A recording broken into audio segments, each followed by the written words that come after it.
Assalamualaikum warahmatullahi wabarakatuh. Jumpa lagi di My DNN.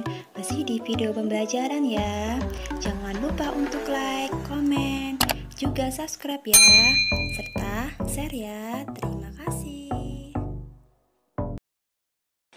Pada video sebelumnya, saya sudah menjelaskan tentang nutrisi makanan yang sangat diperlukan oleh tubuh kita.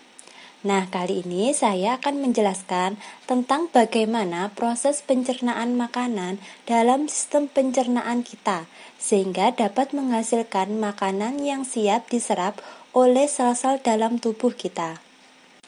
Yang tercangkup dalam materi, struktur, dan fungsi sistem pencernaan pada manusia. Masih ingatkah kamu bahwa makanan diperlukan oleh tubuh untuk memasok energi? Ya, makanan diproses dalam tubuh melalui 4 tahap, yaitu yang pertama ingesti, merupakan proses memasukkan makanan ke dalam mulut. Yang kedua digesti, yaitu pencernaan. Yang ketiga absorpsi, yaitu penyerapan.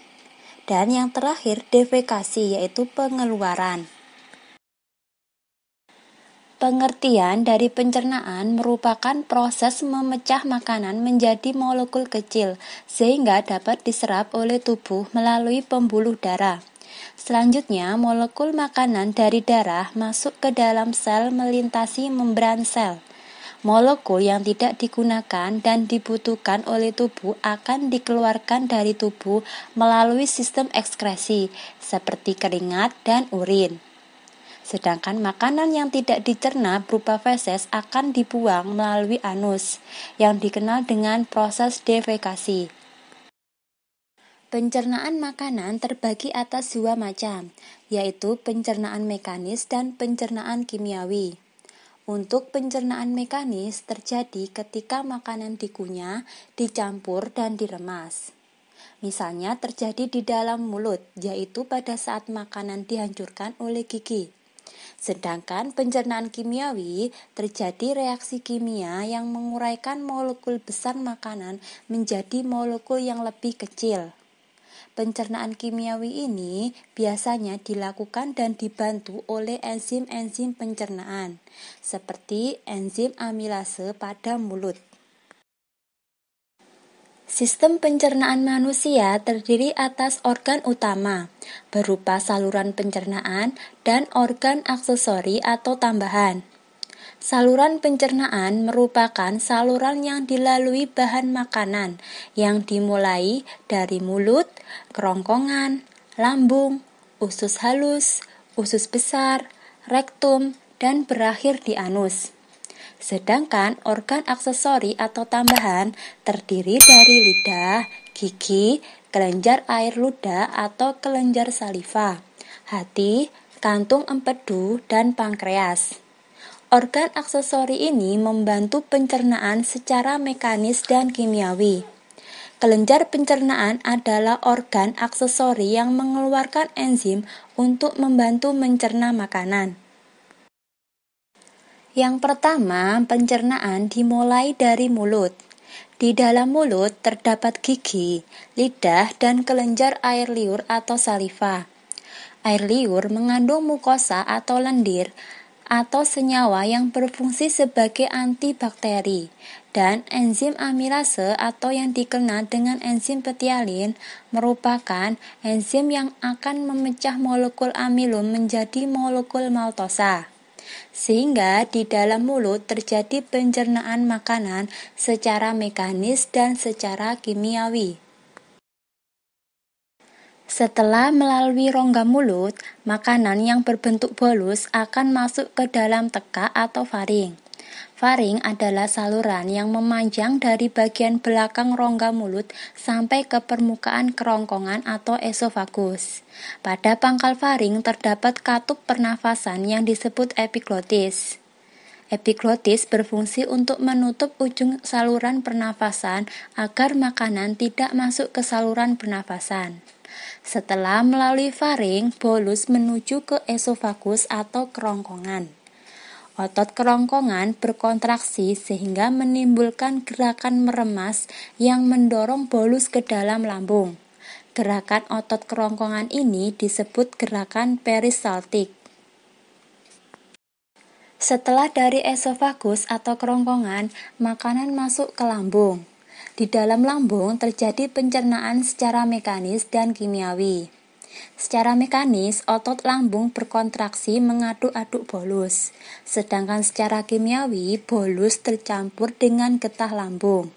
Getah lambung ini mengandung asam klorida, enzim pepsin, dan enzim renin. Asam klorida atau HCl berfungsi untuk menjadikan ruangan dalam lambung bersifat asam dengan pH 1-3 sehingga dapat membunuh kuman yang masuk bersama makanan. Fungsi dari enzim pepsin yaitu menghidrolisis atau memecah protein menjadi pepton.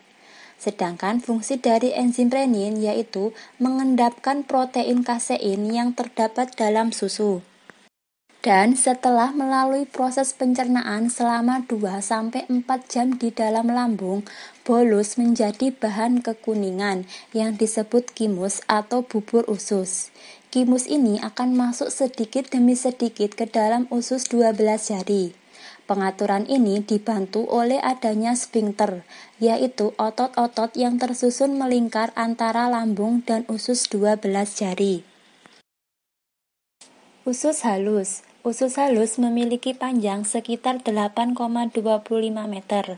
Usus halus terdiri atas 3 bagian, yaitu usus 12 jari atau duodenum dengan panjang sekitar 0,25 meter. 2. Usus tengah atau jejunum dengan panjang sekitar 7 meter, dan usus penyerapan atau ileum dengan panjang sekitar 1 meter. Dalam usus halus ini terjadi pencernaan secara kimiawi saja. Pada duodenum terjadi saluran yang terhubung dengan kantung empedu dan pankreas. Getah pankreas ini mengandung enzim lipase, amilase, dan tripsin. Enzim lipase berfungsi mencerna lemak menjadi asam lemak dan gliserol. Fungsi amilase yaitu mencerna amilum menjadi maltosa. Fungsi dari tripsin yaitu mencerna protein menjadi polipeptida. Getah empedu yang dihasilkan hati akan mengemulsi lemak yang membuat lemak akan larut dalam air. Kemudian pencernaan makanan dilanjutkan ke jejunum. Pada bagian ini terjadi pencernaan terakhir sebelum zat-zat makanan diserap. Zat-zat makanan setelah melalui jejunum menjadi bentuk yang siap diserap. Kemudian penyerapan zat-zat makanan terjadi di ileum. Glukosa, vitamin yang larut dalam air, asam amino, dan mineral setelah diserap oleh villi usus halus akan dibawa oleh darah menuju hati dan diedarkan ke seluruh tubuh. Glukosa dalam hati selanjutnya disimpan dalam bentuk glikogen. Sedangkan asam lemak, gliserol, dan vitamin yang larut dalam lemak setelah diserap oleh villi usus halus akan dibawa oleh pembuluh getah bening menuju hati, kemudian disimpan dalam jaringan lemak. Usus halus dapat menyerap zat-zat makanan dengan sangat efektif. Hal ini dikarenakan struktur usus manusia memiliki lipatan-lipatan, baik bagian luar maupun bagian dalam, yang berfungsi untuk memperluas bidang penyerapan. Semakin luas bidang permukaan bagian dalam usus, maka semakin banyak villi, sehingga akan menyebabkan proses penyerapan semakin efektif. Usus besar atau kolon memiliki panjang kurang lebih 1 meter. Dan terdiri atas kolon ascendens atau naik, kolon transversum atau mendatar, dan kolon descendens atau menurun. Kemudian berakhir pada anus. Di antara usus halus dan usus besar terdapat usus buntu atau sekum. Pada ujung sekum terdapat tonjolan kecil yang disebut umbai cacing atau appendix, yang berisi massa sel darah putih yang berperan dalam imunitas. Bahan makanan yang sampai pada usus besar dapat dikatakan sebagai zat-zat sisa. Zat-zat sisa berada dalam usus besar selama 1-4 hari. Zat-zat sisa ini terdiri atas sejumlah besar air dan bahan makanan yang tidak dapat tercerna, misalnya selulosa. Jadi, usus besar berfungsi mengatur kadar air pada sisa makanan. Bila kadar air pada sisa makanan terlalu banyak, maka dinding usus besar akan menyerap kelebihan air tersebut. Sebaliknya, bila sisa makanan kekurangan air, maka dinding usus besar akan mengeluarkan air dan mengirimnya ke sisa makanan. Di dalam usus besar terdapat banyak bakteri Escherichia coli yang membantu membusukkan sisa-sisa makanan tersebut. Bakteri ini mampu membentuk vitamin K dan B12.